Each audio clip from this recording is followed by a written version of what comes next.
Assalamualaikum warahmatullahi wabarakatuh. Salam sejahtera, salam Malaysia Madani. Alhamdulillahi Rabbil Alamin. Wassalatu wassalamu ala ashrafil anbiya'i wal mursalin wa ala alihi wa sahbihi ajma'in. Saudara pengacara majlis yang berhormat Datuk Atur Joseph Kurup, Timbalan Menteri Pertanian dan Keterjaminan Makanan, yang berbahagia Datuk Seri Isham bin Ishak, Ketua Setiausaha Kementerian, yang berbahagia Datuk Badrul Hisham bin Muhammad, Timbalan Ketua Setiausaha, yang berbahagia Datuk Azhar Hanim bin Ahmad, Timbalan Ketua Setiausaha Dasar, pengurusi-pengurusi agensi di bawah Kementerian Pertanian dan Keterjaminan Makanan, setiausaha bahagian kanan pengurusan, setiausaha bahagian, ketua-ketua pengarah jabatan dan agensi Kementerian Pertanian dan Keterjaminan Makanan, rakan-rakan media, tuan-tuan, puan-puan yang dihormati sekalian. Alhamdulillah, pertama kali marilah sama-sama kita memanjatkan rasa syukur kehadrat Allah Subhanahu wa taala kerana dengan keizinan dan limpah kurnianya kita semua dapat berkumpul dalam majlis perhimpunan bulanan warga KPKM pada pagi ini. Walaupun dah banyak bulan kita tak buat. Saya dimaklumkan perhimpunan kita pada pagi ini turut disiarkan secara langsung bagi membolehkan warga KPKM yang tidak dapat hadir secara fizikal di sini dapat mengikutinya melalui siaran langsung di media sosial KPKM, jabatan-jabatan dan agensi-agensi di bawah KPKM. Setiap minggu kita buat mesyuarat pos kabinet, segala maklumat terbaru arahan-arahan kabinet saya sampaikan melalui mesyuarat itu. Saya yakin mereka yang hadir ke mesyuarat pos kabinet akan menyampaikan maklumat-maklumat kepada pegawai-pegawai di bawah mereka. Saya berharap apa yang disampaikan pada pagi ini akan menjadi perangsang dan pedoman untuk tuan-tuan dan puan-puan semua dalam melaksanakan tugas dan amanah yang telah diletakkan di kementerian ini. Sebelum saya meneruskan ucapan pada pagi ini, saya ingin mengambil kesempatan ini untuk mengucapkan ahlan wa sahlan, selamat datang kepada Datuk Seri Isham bin Ishak, Ketua Setiausaha KPKM yang baru yang telah melapor diri di kementerian ini pada 23 September 2024. Kementerian sebelum ini Datuk bermain senjata. Di sini akan bermain dengan selut, tanah dan teg ayam. Saya yakin dengan pengalaman luasnya di bidang kementerian sebelum ini, beliau akan dapat mengemudi kementerian ini ke satu tahap yang lebih baik daripada apa yang telah kita capai sekarang ini. Sama-sama kita doakan agar semua urusan beliau dipermudahkan oleh Allah Subhanahu wa taala.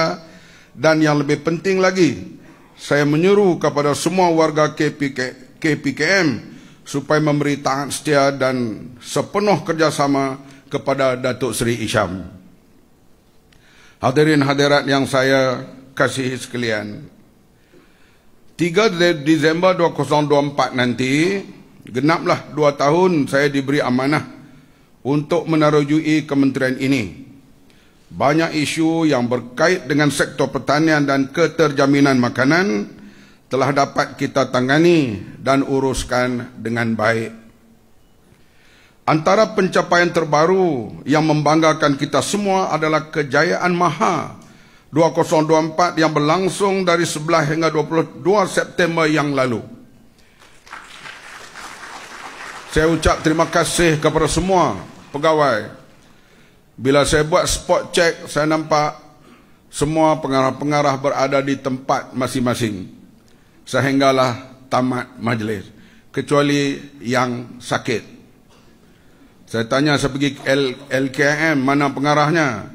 Dia tak datang kerana dia ada di hospital. Begitulah kegigihan tuan-tuan semua di hadapan saya. Kita menguruhkan bersama Maha baru-baru ini yang amat dibanggakan oleh negara sekarang ini. Kita telah merekodkan jumlah pengunjung yang terbesar sepanjang sejarah penganjuran Maha, iaitu 5.5 juta pengunjung dan nilai jualan langsung sebanyak 48.5 juta. Walaupun sepanjang Maha ini gaji belum diterima, sama ada swasta atau kerajaan. Jadi kalau kita dapat langgar selepas daripada penerimaan gaji, barangkali jualan akan meningkat lagi. Pada tahun ini, Maha telah melangkah ke peringkat antarabangsa dengan nilai MOU berjumlah 7.2 bilion. Satu kejayaan yang cukup besar. Yang amat berhormat Perdana Menteri sendiri dalam mesyuarat Kabinet yang lepas telah merakamkan penghargaan kepada kementerian ini di atas kejayaan penganjuran Maha 2024. Untuk maklumat semua, Kabinet juga telah bersetuju supaya pavilion negeri di MAEPS Serdang dijadikan salah satu lokasi lawatan sewaktu sidang kemuncak ASEAN 2025 nanti. InsyaAllah dalam masa terdekat, satu majlis penghargaan akan diadakan bagi meraihkan para petugas darakan strategik yang telah bertokoh lumus menjayakan Maha 2024. Ini majlis lain, kita ada majlis insyaAllah meraihkan semua petugas. Pencapaian lain yang membanggakan kita semua pada tahun ini adalah kejayaan negara mendapatkan kebenaran untuk mengekspor durian segar ke negara China. Pengeksportan pertama telah dilaksanakan pada 24 Ogos 2024 selepas 2 bulan protokol keperluan fitosanitari pengeksportan buah durian segar dari Malaysia ke China dimeterai. Kejayaan ini merupakan hasil usaha KPKM selama 8 tahun bermula dari tahun 2016. Melalui kebenaran ini, kita telah membuka akses pasaran baru untuk menambahkan pendapatan negara melalui peningkatan ekspor ke luar negara.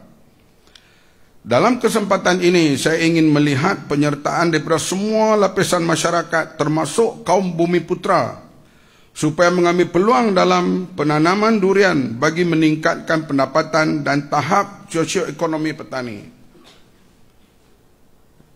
Kita banyak bumi putra berada di kampung dan tanah-tanah di bawah kerajaan negeri atau pihak swasta ada yang masih luas, perlu diusahakan supaya dapat menambahkan pendapatan kepada diri masyarakat negara.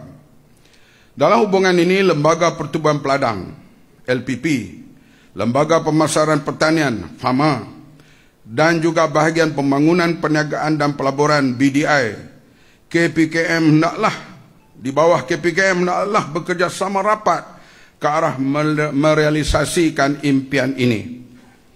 Kenapa bila ekspor durian bumi putra kurang terlibat? Hasil mereka tidak sampai ke tahap mutu yang baik. Jumlah hasilnya agak rendah.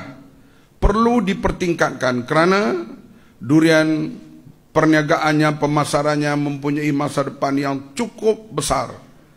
Terutama di negeri China dan lain-lain negeri yang sekarang ini cuba untuk menanam ataupun mengimport durian daripada Malaysia. Sudah tiba masanya sebuah lembaga yang menguruskan komoditi durian ditubuhkan. Saya berpandangan komoditi durian dapat diuruskan dengan perluasan fungsi Lembaga Perindustrian Nenas Malaysia LPNM dengan menggabungkan komoditi nenas, kelapa dan juga durian supaya hasrat kita untuk mengurangkan defisit imbangan dagangan dapat dicapai melalui ketiga-tiga komoditi ini yang sememangnya mendapat permintaan yang begitu tinggi. Misalnya pada 4 Oktober lepas, media melaporkan 40 tan metrik tan durian segar Malaysia telah habis terjual dalam masa 24 jam di pasaran Cina.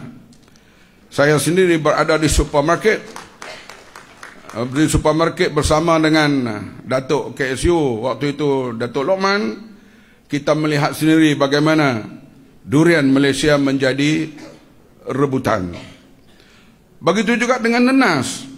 Kita hanya mampu mengekspor 800 kontainer setahun, sedangkan permintaannya adalah 4,000 kontainer setahun. Justru kita akan berusaha untuk mencari peluang-peluang baru yang dapat dimanfaatkan dengan sebaiknya bagi kebaikan negara dan rakyat di masa hadapan. Hadirin hadirat yang dikasihi sekalian, sewaktu mula-mula saya berada di kementerian ini, saya telah memperkenalkan slogan cukup dan terjamin. Slogan ini lahir daripada pemerhatian saya terhadap fungsi utama kementerian ini, yaitu memastikan bekalan makanan sentiasa cukup dan terjamin untuk keperluan rakyat dan negara. Ketika tempoh awal saya di kementerian ini, negara pada waktu itu berhadapan dengan kekurangan ayam dan telur ayam. Alhamdulillah, berkat kerja keras tuan-tuan dan puan-puan semua, hari ini kita tidak lagi mendengar keluhan rakyat tentang ketiadaan bekalan ayam dan telur ayam di pasaran. Kalau ada keluhan pun dia dalam bentuk poket, tempat-tempat tentu, dan dapat diatasi dengan segera. Walaupun kita telah melaksanakan penamatan subsidi ayam pada 1 November 2023, hasilnya bekalan dan juga harga ayam semakin stabil sehingga ke hari ini. Kini penternak ayam pula yang mengeluh kepada saya kerana harga ayam terlalu murah pula dah. Kita mencari jalan bagaimana supaya jangan terlalu murah, jangan naik terlalu tinggi. Hadirin yang saya kasihi sekalian, apabila kita mengambil keputusan yang tidak popular, yaitu menamatkan subsidi ayam, pada ketika itu ramai yang memperlekehkan usaha kita. Kononnya harga ayam akan melambung. Alhamdulillah, setelah subsidi ditamatkan, harga ayam tidak lagi melambung, dan lebih penting lagi, negara dapat manfaat dengan penjimatan 100 juta ringgit sebulan. Ini yang paling penting.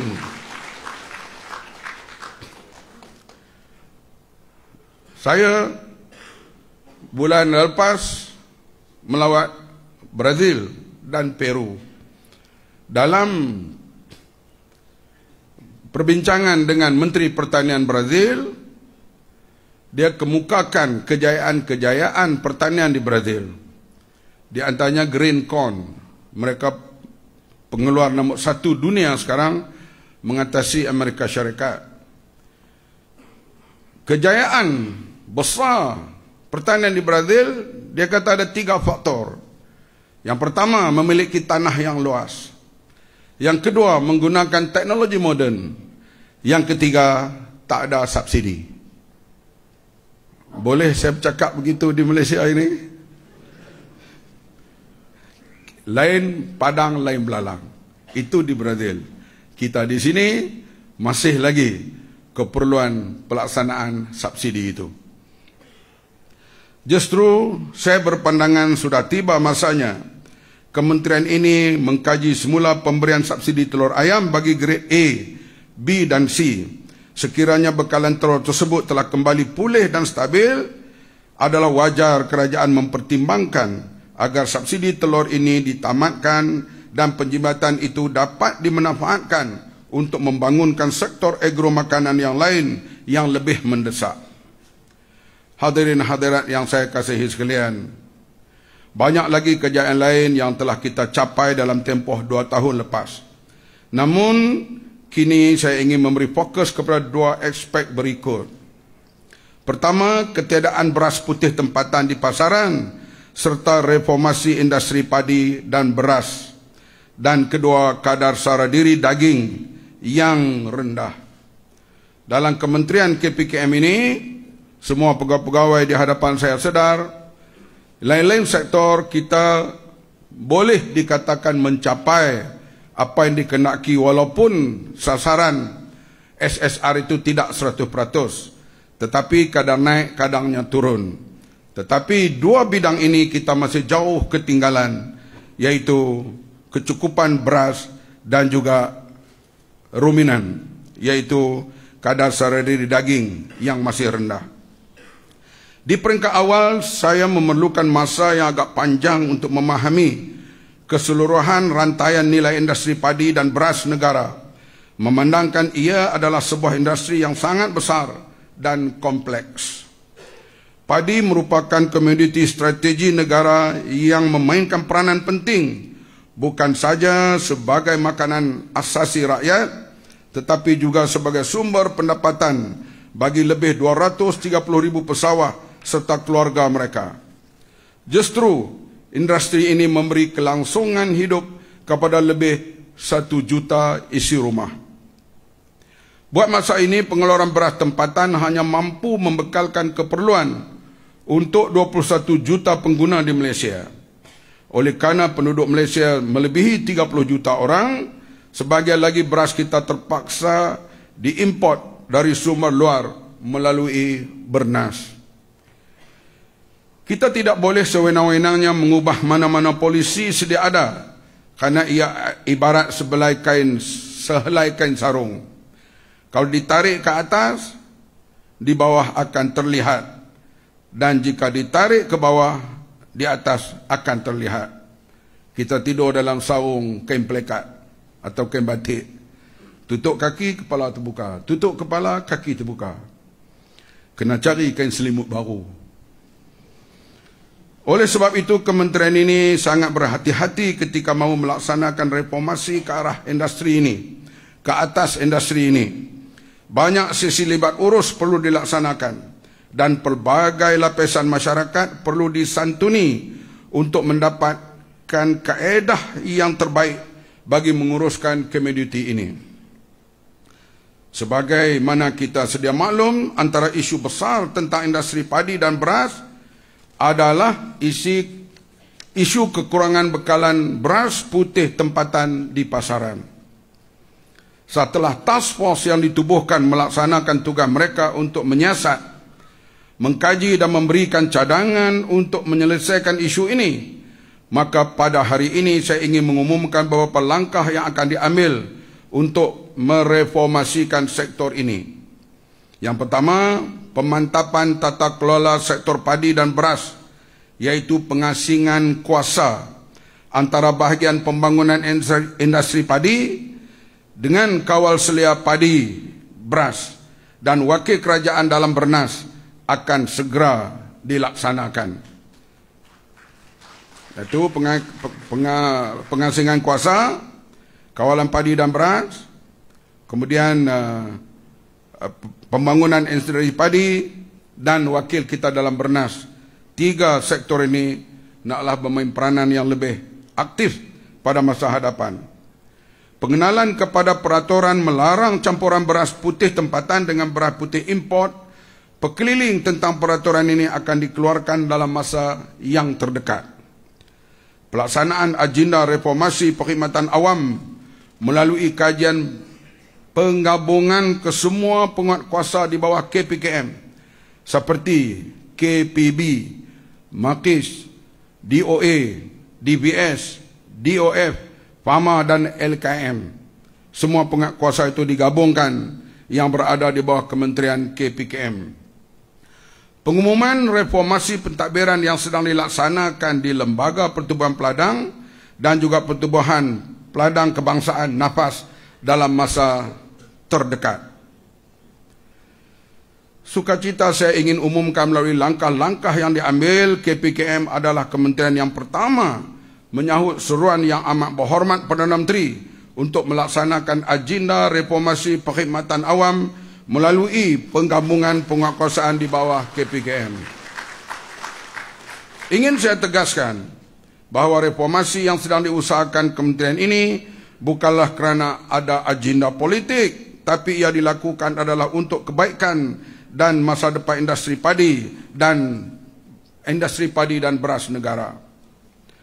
Hadirin hadirat yang saya kasihi sekalian, saya juga ingin maklumkan KPKM telah memperkenalkan asas pengiraan baru kadar sara diri dan penggunaan per kapita PCC beras negara selaras dengan piawaian yang ditetapkan oleh Food and Agriculture Organization of the United Nations FAO UN mulai tahun ini.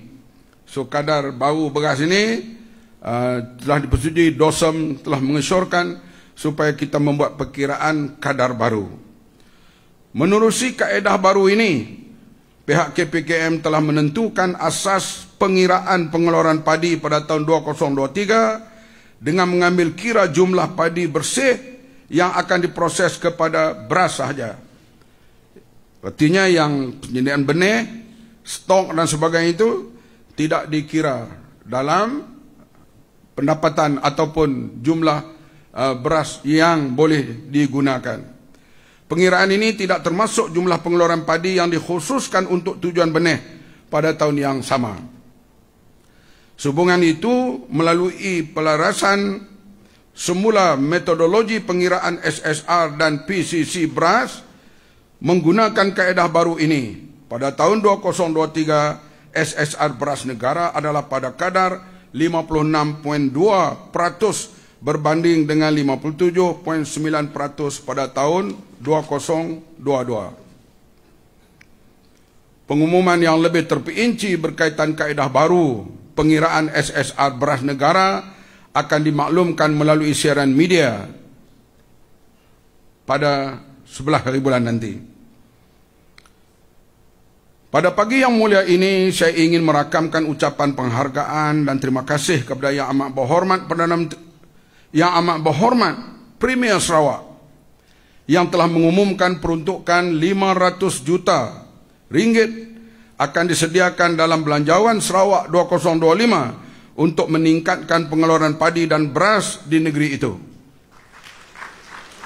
Saya harap pegawai-pegawai kita yang berkenaan hendaklah terus berulang-alik dan bekerjasama rapat dengan Kementerian Pertanian Sarawak untuk kita jayakan bersama, untuk kita melaksanakan supaya wujud jelapang padi yang kedua di Malaysia ini, iaitu di Sarawak dan juga Sabah. Komitmen kerajaan Sarawak untuk memastikan kecukupan bekalan beras di negeri itu perlu dicontohi oleh negeri lain, kerana usaha meningkatkan SSR beras negara bukan saja terletak pada bahu kementerian ini, tetapi juga memerlukan sokongan dan kerjasama yang jitu daripada kementerian lain, kerajaan-kerajaan negeri dan juga pihak swasta. Saya yakin dengan segala usaha yang sedang dilaksanakan untuk mereformasikan sektor padi dan beras ini, hasrat negara untuk mencukupi beras akan tercapai dalam masa 10 tahun mendatang. Boleh tak? Boleh kalau kita berusaha bersama, sama-sama berkanding bahu. Semua kerajaan negeri yang mempunyai tanah dan sebagainya bersedia untuk membuka kawasan sawah dan sebagainya. Kita boleh mencapai SSR seperti kita dah capai dalam hal-hal yang lain, seperti ikan, ternakan, ayam dan sebagainya. Dua ini yang belum kita capai, jauh untuk capainya, beras dan juga ruminan. Hadirin hadirat yang saya kasihi sekalian, seterusnya saya ingin menyentuh tentang fokus kedua, iaitu meningkatkan SSR daging yang masih di tahap bawah 20%. Bagi memastikan perancangan kita untuk mencukupi bekalan daging seperti mana yang dirancang dalam Dasar Agro Makanan Negara 2021-2030 dapat diberikan penumpuan yang lebih, maka satu jawatan kuasa khas yang diketuai oleh Datuk Seri KSU akan ditubuhkan khusus untuk melihat tentang perkara ini. Baru datang 2 minggu dah bagi kerja yang berat. Sekarang daripada main senapang kena main lembu, kambing dan pork.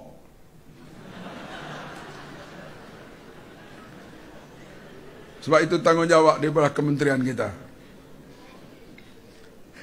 Saya berharap dalam suku tahun pertama 2025, kementerian akan menyediakan plan strategik yang mampu meningkatkan SSR daging bagi negara ini. Hadirin sekalian, isu geopolitik dalam pertanian seringkali berkait rapat dengan kedaulatan negara, di mana kawalan terhadap sumber makanan dianggap lebih kritikal daripada aspek keselamatan fizikal. Ketegangan geopolitik dan perubahan iklim telah memberi impak kepada perubahan dasar negara pengeluar dan kenaikan harga barang di dunia. Ini memberi kesan rantaian kepada ekonomi domestik bagi Malaysia yang bergantung kepada import bekalan makanan. Oleh itu, kedaulatan makanan dilihat lebih penting daripada sekadar keselamatan kerana ia menyentuh kelangsungan hidup rakyat dan kestabilan jangka panjang bagi negara. Dalam hal ini, KPKM mengalah tugas yang sangat besar bagi memastikan kecukupan dan keterjaminan makanan dalam negara tanpa bergantung kepada sumber luar. Walaupun ada perkara-perkara yang tidak boleh diusahakan di Malaysia, kita kena juga bergantung kepada sumber luar. Yang pentingnya, usaha KPKM ini supaya keadaan makanan terjamin. Menurut FAO, security makanan yang paling tinggi di Asia ini dapat kepada Singapura.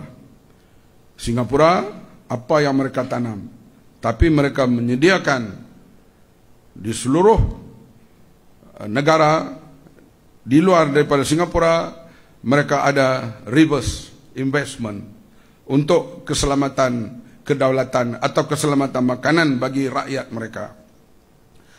Maka KPKM telah mengemukakan 32 cadangan inisiatif belanjawan 2025 kepada Kementerian Keuangan untuk memperkukuh pengurusan rantai makanan bagi menjamin bekalan yang lebih tersusun dan berstruktur kepada semua lapisan masyarakat. Saya berharap inisiatif yang dicadangkan akan dipertimbangkan oleh Yang Amat Berhormat Perdana Menteri merangkap Menteri Keuangan dalam pembentangan belanjawan 2025 pada 18 Oktober. Lusa. Kita harap jangan puji kejayaan Maha, puji-pujilah, tambahlah peruntukan sama. Ingat Perdana Menteri dengar, dia ada di Laos sekarang. Hadirin hadirat yang saya kasihi sekalian, sebelum mengakhiri ucapan saya pada pagi ini, saya sekali lagi ingin menyeru kepada semua warga KPKM dan agensi-agensinya supaya bekerja sebagai satu pasukan. Saya berada di sini hampir 2 tahun. Saya tidak tahu latar belakang politik seseorang, tapi saya nampak semua pegawai bekerja dengan saya dan sifat harmoni begitu hebat ada di kalangan kita. Saya berpuas hati. Saya berpuas hati di atas hubungan yang ada di pejabat menteri dan juga dengan hubungan pegawai-pegawai semua.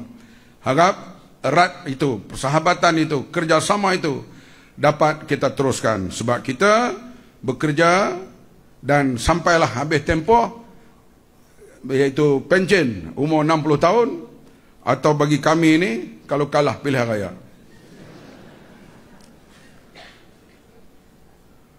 Bagi dalam dewan ini, saya yang paling tua saya rasa, maka eloklah kita sama-sama menasihati supaya kita saling bekerja sebagai satu pasukan dan sebarang teguran, sebarang tunjuk ajar, sebarang kritik kita ambil sebagai satu tindakan positif untuk kita cari penyelesaian bersama.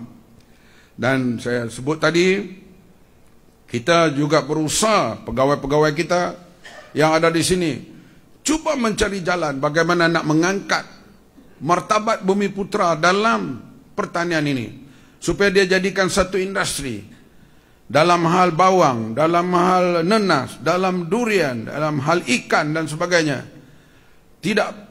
Tidak lagi boleh kepada penternak kecil semata-mata untuk menampung hidup keluarga dan mengharapkan semata-mata geran daripada kerajaan, bantuan kerajaan, tanpa keluar daripada bulatan kemiskinan dan kesusahan dan pergantungan. Ini perlu kita bagi galakkan bersama supaya sama-sama bersaing di Malaysia ini. Sama ada kaum Cina, India, Iban, Murut, Dayak, semua kaum boleh berjaya. Bukan satu kaum meninggalkan kaum lain begitu jauh terkehadapan, sedangkan potensi untuk kejayaan itu ada kepada semua kaum. Ini tanggungjawab kita semua, di peringkat pegawai, di peringkat menteri, semuanya lah, untuk memberi inspirasi semangat kepada mereka terlibat dalam hal pertanian ini, dilihat sebagai tempat untuk mencari makan dan tempat sebagai satu industri yang amat memerangsangkan pendapatan yang kita lihat kepada mereka yang telah berjaya. Akhir kata, saya doakan agar tugas kita semua dipermudah dan diberkati oleh Allah Subhanahu wa taala.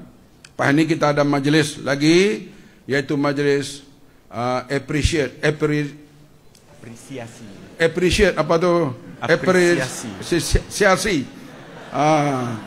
di atas kejayaan Maha yang dikendalikan oleh tuan-tuan semua di hadapan saya ini. Terima kasih kepada semua, dan saya harap dalam majlis